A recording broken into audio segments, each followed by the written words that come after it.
Bismillahirrahmanirrahim. Assalamualaikum warahmatullahi wabarakatuh.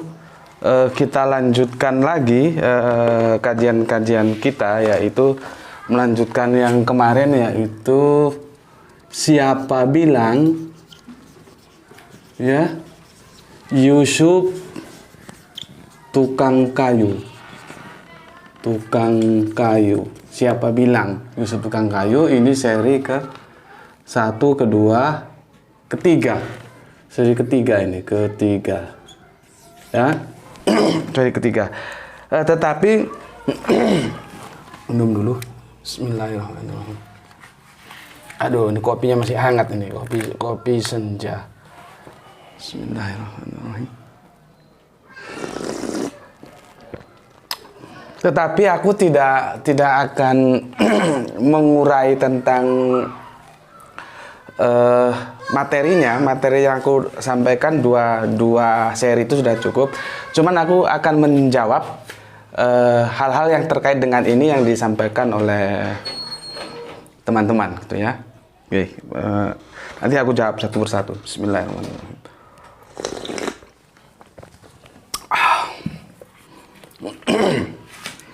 Oke, begini. Ini ada sanggahan bagus ini dari, aku nggak sebut namanya, aku akan tetap berusaha konsisten tidak sebut namanya, tapi kamu bisa lihat itu di tentang komen di siapa bilang Yusuf tukang kayu, ya itu komennya ada di situ, ini di seri kedua kalau nggak ke-1, lihatlah di sana ada.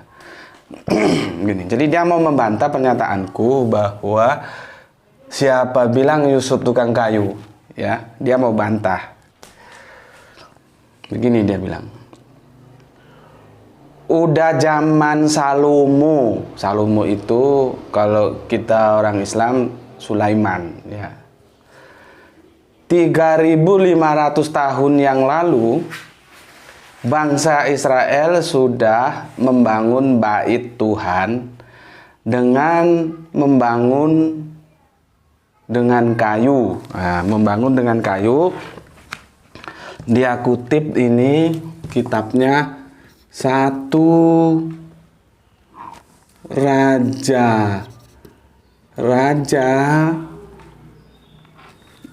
6 ayatnya 9 sampai 10 gitu loh. Ya. Jadi ini maksudnya begini, maksudnya si komentator ini dia mau membantah seperti yang aku bilang kemarin bahwa peradaban Semitik Arab Israel, khususnya Israel itu tidak familiar dengan kayu karena yang disediakan oleh alam di sana adalah batu dan jerami. Nah, gitu loh. Jadi pernyataan itu mau dibantah dengan ayat Raja-Raja 6, 9 sampai 10. Itu maksudnya, ya. Aku ulangi lagi supaya jelas gitu deh. Udah zaman Salomo 3.500 tahun yang lalu bangsa Israel sedang membangun bait Tuhan dengan membangun kayu. Dia kutip 1 Raja-Raja 6, 9, 10. Oke. Ini ayatnya, ya. Sekarang aku jelaskan dulu. Sebetulnya kalau komentator ini paham dengan apa yang aku sampaikan, dia bisa mengerti. Artinya ketika orang menjelaskan, mendeskripsikan tentang tempe, kalau mau disanggah itu ya dengan tempe. Jangan tempe disanggah dengan tahu. Ya, jadi nggak connect, nggak match dia, ya. Makanya kepada semua pemirsa, ya, Harus teliti setiap mengikuti kajian-kajianku dalam konteks apa aku berbicara. Ya, sebabnya kemarin itu aku sudah jelaskan. Ya, nanti bisa dilihat di seri 1 dan 2. Aku bilang dalam konteks sosialis. Ya. Sedangkan ini sebetulnya dia, kalau dia paham, dia nggak akan menggunakan ayat ini. Karena dia sudah menulis begini. Membangun bait Tuhan atau bait Allah. Ya. Dia bilang membangun bait Allah. Ya. Bukan bait Tuhan. Jadi ini tentang konteks Raja Salomo membangun bait Allah atau bait Tuhan, ya. Oke, supaya lebih jelas, aku bacakan dulu ayatnya seperti ini. Ini kalau kita baca secara keseluruhan, ya, ini namanya perikopnya sudah jelas di sini kok. Salomo mendirikan bait suci. Ya, siapa Salomo itu? Raja. Bait suci itu apa? Tempat suci, bait Allah, ya, tempat yang diagungkan, ya. Oke. Aku tidak baca semua karena ini panjang. Aku langsung ke ayat yang dia sampaikan saja. Begini, ayat 6 mulai 9. Setelah ia selesai mendirikan rumah itu, dibuatnyalah langit-langit rumah itu dari bingkai dan pemapanan dari kayu ares, ya. Dan setelah ia, ini yang nomor 10, dan setelah ia mendirikan kamar tambahan itu pada rumah itu sekeliling, yakni setiap tingkat 5 hasta tingginya ke atas, ya, maka rumah itu ditutupinya dengan kayu ares. Ya, kita lihat pada 2 ayat ini ada yang disebut dengan kayu ares. Ya, kayu ares. Sekarang aku jelaskan dulu kayu ares itu bagaimana pentingnya dalam kehidupan manusia teologis di zaman era-era perjanjian lama. Ya, gini. Aku jelaskan dulu. Ini gambar pohon ares.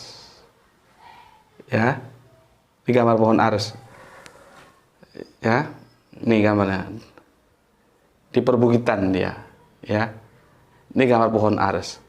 Pohon ini, ya, ini diambil dari wilayah Lebanon sana.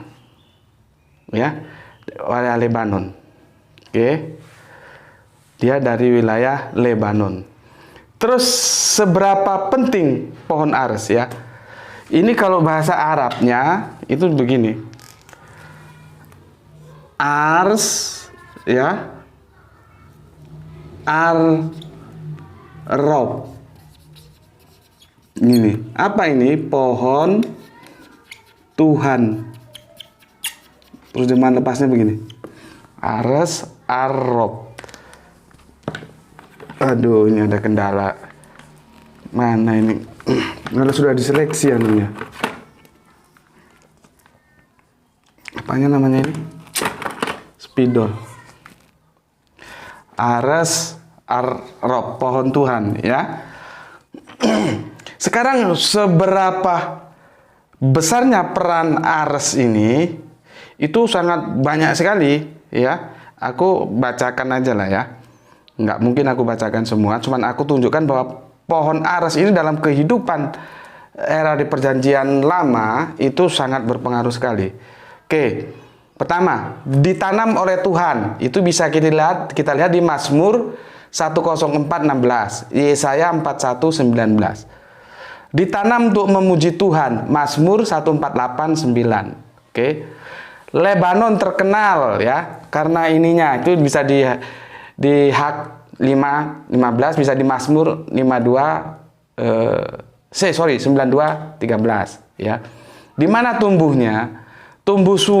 tumbuh tepi sungai itu baik untuk pertumbuhan untuk Ares, itu di bilangan 246. Diimpor oleh Salomo itu bisa kita lihat di 1 Raja 10:27. Ya. Dilukiskan sebagai pohon yang tinggi, itu di Yesaya 37:24, Yehezkiel 17:22, bisa lagi di Amsal 29 ya. Rindang, bentuknya rindang ya. Tadi sudah aku lihat pohonnya, daunnya rindang. Itu di Mazmur 80:10-11, berbau wangi. Makanya nanti dalam ibadah dipakai juga ini. Yaitu di Kidung Agung 4:11, indah dan hebat. Itu di Mazmur 80:11, di Yehezkiel 17:23 ya. Kuat dan tahan lama. Banyak, kalau aku bacakan itu banyak ya. Dianggap sebagai pohon terpenting, 1 Raja 4:33. Terus digunakan untuk mendirikan bait suci. Nah, ini nanti ya. Aku sudah bilang tadi ya, mendirikan bait suci. Mendirikan istana-istana ya, istana raja maksudnya, membuat tiang kapal. Membuat tiang kapal ya. Terus menyucikan orang-orang yang berpenyakit. Terus menyediakan air pentahiran, membuat patung. Apalagi sini. Banyak ini, aku nggak mungkin bacakan semua.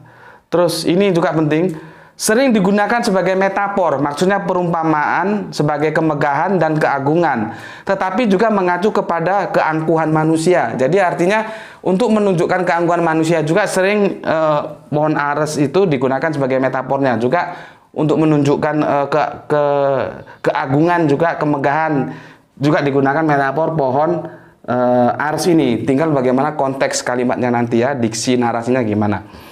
Itu aku sudah jelaskan bagaimana pohon Ares itu sangat diperlukan atau sangat mewarnai kehidupan zaman perjanjian lama.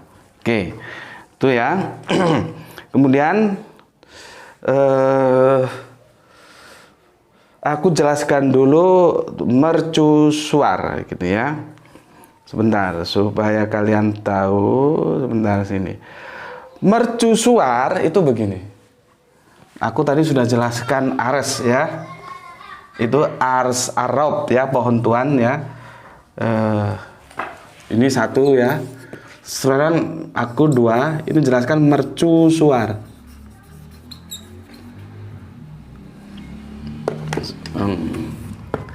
Mercusuar.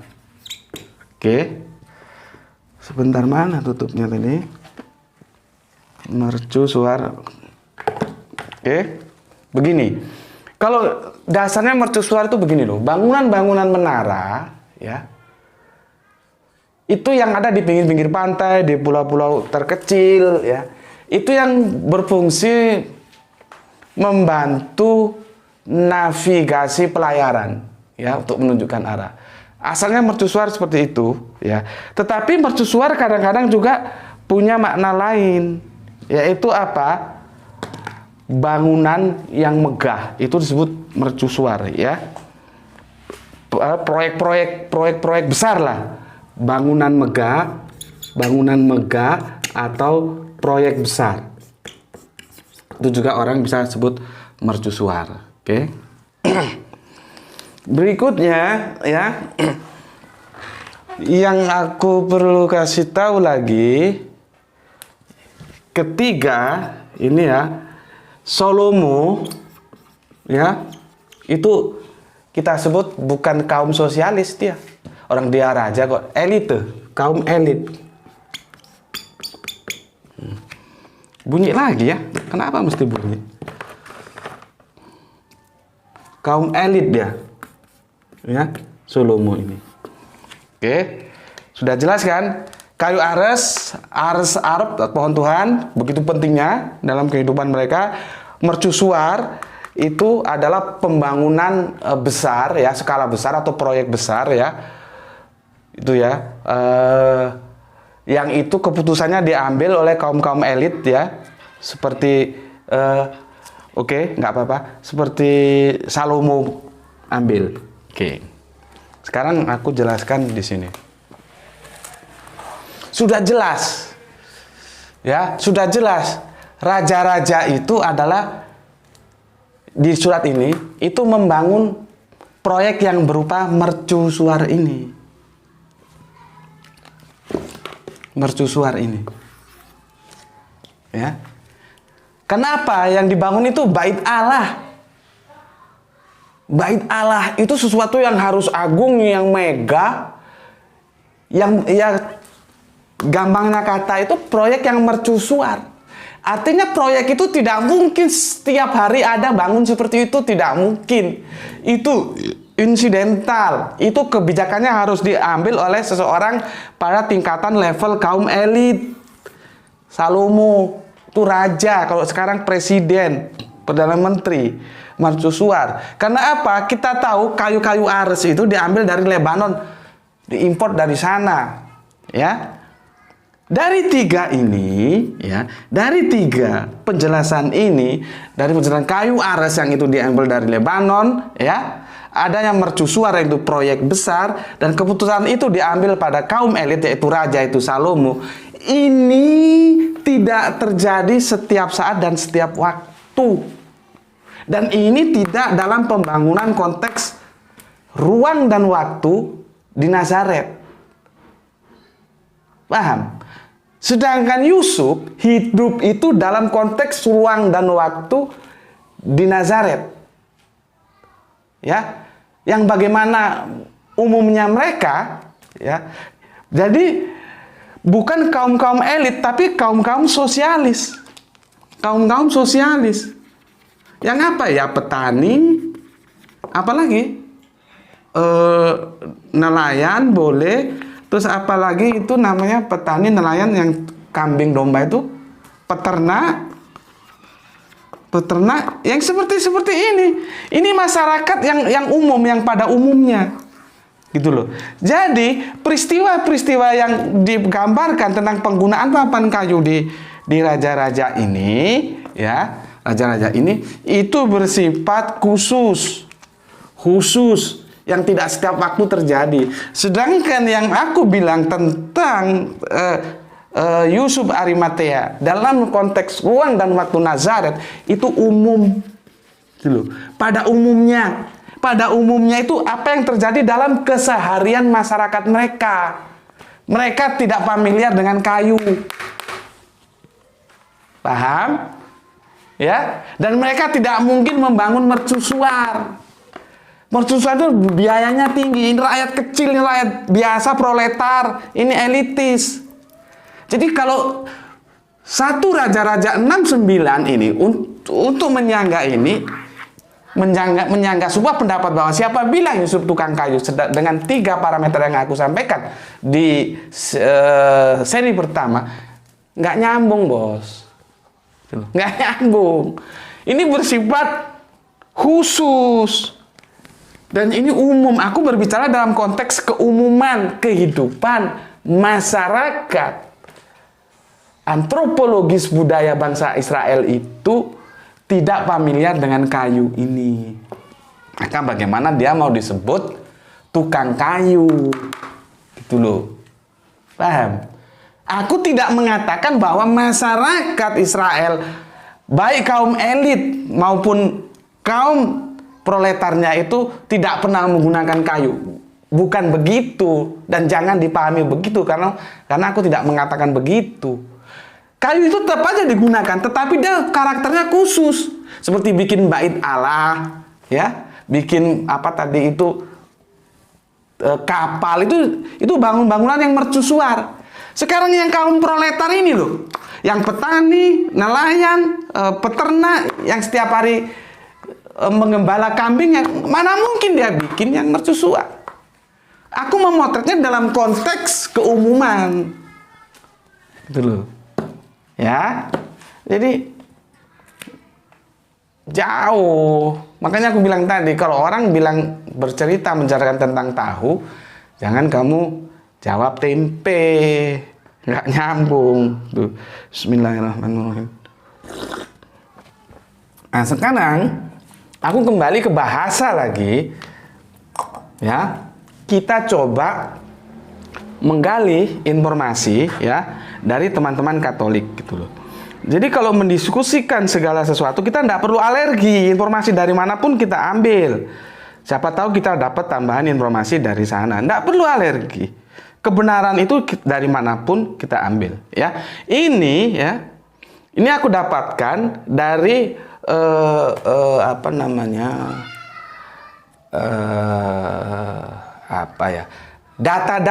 data historis dari saudara kita yang Katolik, ya.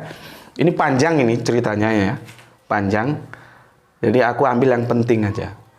Begini, seperti aku bilang kan, udah bilang kemarin, ya. Kata Yunani teknos, ya. Sebentar, ini sudah paham ya? Aku hapus ya. Sudah paham ya. Ini kita masuk ke aplikasi sosialnya. Sekarang kita masuk ke linguistiknya, ke bahasanya. Ya.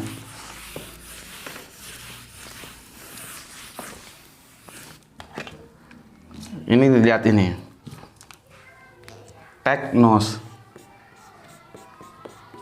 Teknos. Yang kalau kita tarik ke atas, ke arah mainnya ini nagar. Ya. Ini nagar. Bentar, aku konfirmasi dulu.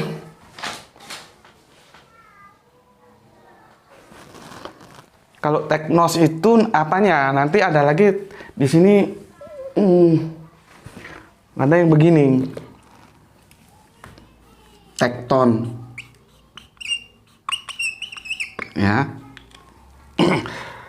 Coba kita lihat ini aja lah. Aku baru sadar tadi. Teknos ini. Coba. Pertanyaannya, dari mana kalian memahami kata teknik atau teknisi? Di mana ya? Di sini ya. Kenapa lihat sini deh? Nampak ya? Ini teknisi. Teknisi. Apa nggak dari sini dia? Dari teknos ini. Jadi teknisi, teknos itu orangnya, tekton itu pekerjaannya. Ya. Kalau kita tarik ke Aramaik itu nagar ini, ya. Nagar.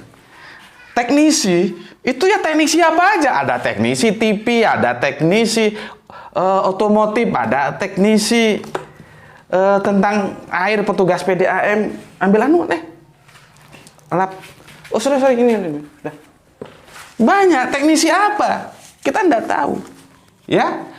Dan ini kalau diterjemahkan, nagar ini, ya, tekton ini adalah pengrajin. Ini pengrajin. Oke, sampai sini kalian supaya clear, paham. Oke, ini aku bacakan ya, data dari teman-teman Katolik. Kata Yunani teknos yang dipakai untuk mendeskripsikan pekerjaan Yusuf, ini perhatikan, sebenarnya bermakna tukang secara umum. Itu yang aku bilang kemarin, permasalahannya ada itu di antara perubahan antara definite and undefinite. Yang ini kejahatannya si penerjemah. Gitu loh. Makanya kan berkali-kali aku bilang, terjemahan itu tidak sama dengan kitab suci. Ya. Karena apa? Sudah dijelaskan ya. Aku ulangi lagi.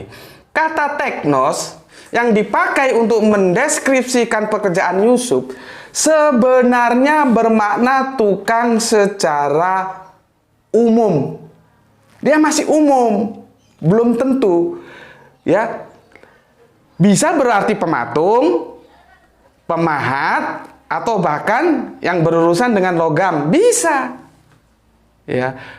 Kemudian, rujukan untuk menegaskan bahwa ia seorang tukang kayu mengarah pada kelaziman masyarakat Palestina kala itu. Ya. Jadi, ya, kenapa Yusuf disebut tukang kayu? Itu interpretasi si penerjemah berdasarkan kelaziman masyarakat Palestina kala itu. Karena kalau menurut teks asalnya dia pengrajin apa aja? Ya kalau misalkan kita sebut tukang, ya dia ya tukang gitu aja, nggak ada tambahan kayu, tukang apa aja, ya.